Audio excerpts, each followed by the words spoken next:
শত্রু আজারবাইজানকে ধ্বংস করতে আর্মেনিয়া এবার তৈরি করছে নিজেকে।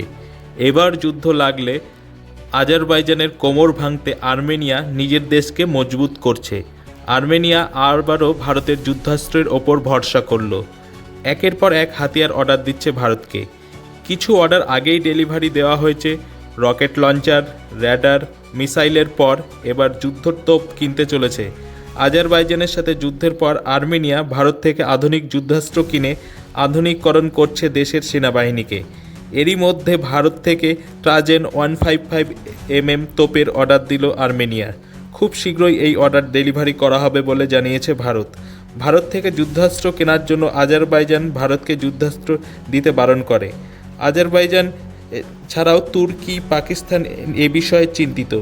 ভারত ও ফ্রান্স যৌথ উদ্যোগে তৈরি করেছে এই ট্রাজেন তোপ। এলএনটি ও কেএনডিএস ফ্রান্স তৈরি করেছে এই কামান। ভারতীয় সেনা আগেই পরীক্ষা করেছে সমস্ত প্রতিকূল পরিস্থিতিতে এই তোপ কাজ করতে পারে। Bureau report, Kolkata. এ বিষয়ে আরও জানতে কলকাতা সমাচার চ্যানেলটি লাইক করুন, সাবস্ক্রাইব করুন ও বেল আইকনটি প্রেস করুন। ধন্যবাদ।